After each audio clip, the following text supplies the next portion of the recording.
My name is Reinhard Jung, and Henry asked me to talk about my path, how I came here, and about self-inquiry. I had a crisis when I was 18, and a girlfriend sent me a book, and this book had a photo of Bhagavan and, of course, his teachings. In those days I didn't understand the teachings very much, but this photo showed me something which was true. I cannot explain much better. This has never left me, this confidence that he is the truth. After that I was trained as a TM teacher and had a retreat for 6 months, and this experience of deep silence made it much more clear what I was looking for. But even then I wanted to practice self-inquiry and started to study this in different traditions like Buddhism. I found a graded approach using the body, the senses, and slowly, by and by, I got a better understanding. So I became a doctor, I taught other people. I also was teaching this meditation of relaxing into your body as a step towards self-inquiry. And so I came here. Now we have an ashram here and a group of people that are devoted to the teachings of Ramana Maharshi. So, Reinhard, what are the benefits of practicing self-inquiry that you have experienced in your own life? Self-inquiry to me is the final word of all spiritual practice at all, if you want to call it a practice. It's very subtle, and I needed a lot of preparation to even get the understanding what self-inquiry is. Today, I stay here for several months each year, and I sit in meditation, which I still find a help because the mind gets very calm and concentrated. And then I listen into the sense of I. This is the best way to describe it. As it is very subtle, you can talk a lot about it, but you won't be able to explain the beauty and the meaningfulness, I would say, that come up when you engage in such a search.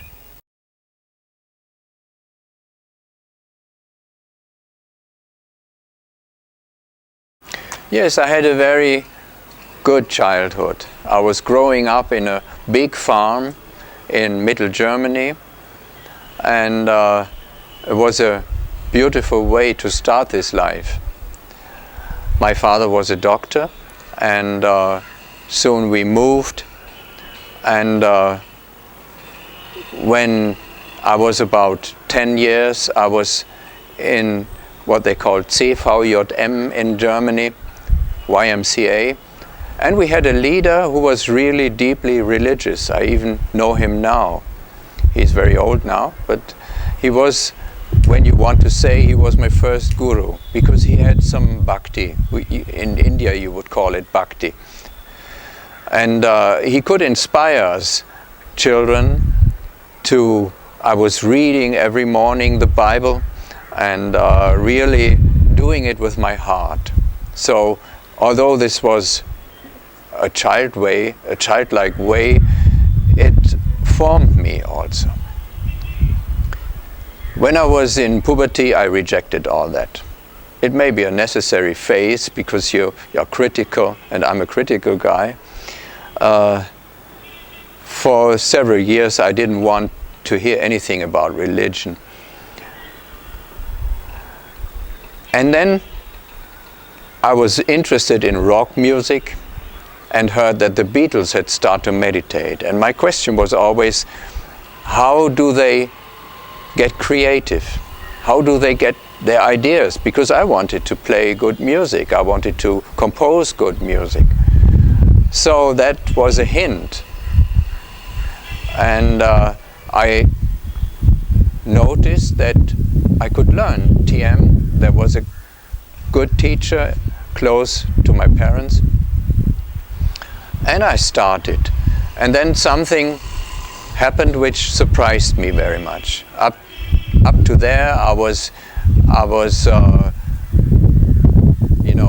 18, smoking and looking at the girls. I was never interested in nature.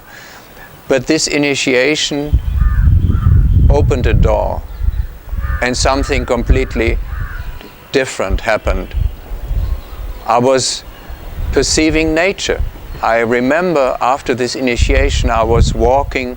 There was a beautiful landscape. It was winter. It was winter 1970, in the mountains. But before I didn't notice that. Now I was seeing it, and I was like entranced. And so I experienced a deep inner calm and well-being. When I came back to Munich, where I was working at that time, I suddenly realized that my life had no foundation. For years I had planned to become a rock guitarist and had dreamed myself into something which was completely childish and immature. And I think this meditation and this deep experience had opened my eyes for that. But now I was in a real crisis. I was really depressed for a while and couldn't function anymore. And then, from the bottom of my heart, this question came back that had been late in my childhood: is there a God? Now I was asking this question as a child. I wasn't asking that, of course. Except one thing I never forget. When I was 3 years old, I was asking my grandma. I said, Oma, that is German, Oma for grandma, where's God? How does he look?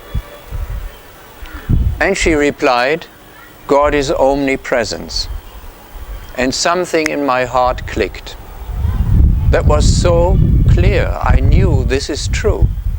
I didn't know it intellectually, but something that remained, I would say, an intuitive knowledge.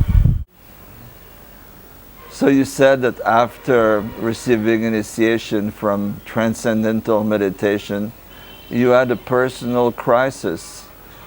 How could it be that you started to meditate and you had a reverse effect of peace and love, but experience inner turmoil? In fact, meditation is a clarification always.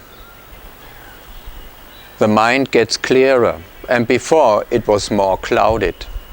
I was also experimenting with drugs before, and that may have helped to this crisis. And I was living in a dream, an unrealistic perspective of life. And the clarity of meditation helped me to look through that.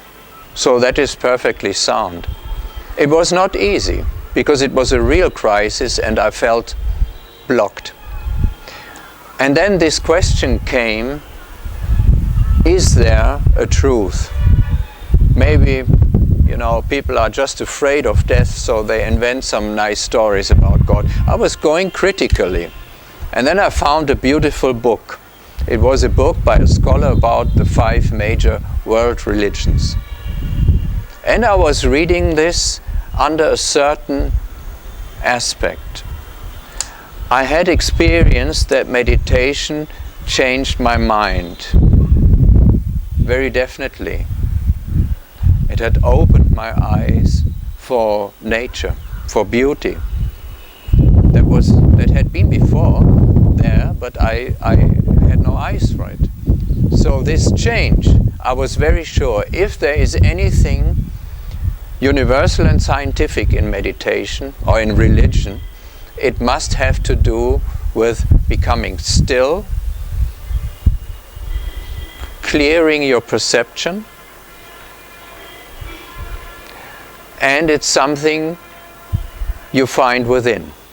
So I was not so much interested in what this scholar taught about dates and, different theologies, but I was interested in the mystics. Those people, the word myein in Greek means closing your eyes. Those people that have looked within. And I was finding more and more witnesses of this inner truth. It was a long process. I've studied all major traditions under this aspect of living witnesses. The very best witness I found in the very beginning, that was Ramana Maharshi. There was a book when I had this crisis sent to me by a girlfriend, and as soon as I saw this picture, and I read a little bit, although it was difficult to understand on the first sight, it was so different from all I had read before. But there was a music in it. There was a beauty in it. There was something very definite, like a promise. Not even emotionally. It was something that touched my inner heart, and that stayed. It is something like a blessing that came to me. I didn't seek for it. So even to this day, Ramana Maharshi is for me such a beautiful revelation of truth. He is the teaching. My path was to go into the TM movement, become a teacher. I was working in Seelisberg in Switzerland for half a year, and then was 6 months in a course, in a retreat, and learned to meditate for long hours. And I was also learning to teach transcendental meditation. I was initiated by Maharshi himself into higher techniques, and that was also a very beautiful experience. He was a beautiful teacher, very charismatic, very transparent, full of humor and wisdom. I'm very grateful. But I came also to the limits of this movement. This movement was there to win people. It had a missionary spirit, and I never bought into that really. I had some experiences and they gave me trust, but what is much more important is to realize this, what we started to explore before, that there is something here and now which is not an experience in itself. See the difference? If you have a bright experience, like you were talking about lights, but this also ended. So any experience belongs to the three characteristics of Buddha I was mentioning before. It has a beginning, it is passing, it has an end. It's not yourself. No experience is yourself. And therefore it's not satisfying in the long run. Even if it's blissful in the moment, you lose it and maybe you hanker for it, Yeah, you hanker. So this is what I learned through Bhagavan Ramana. It's not an experience, what we seek, but the ground of all experiences. And that is what you are and what I am. They give you faith, they give you conviction even, A strong, yes, there is something beyond. I've experienced things that have nothing to do with this body. So, you lose your fear of death.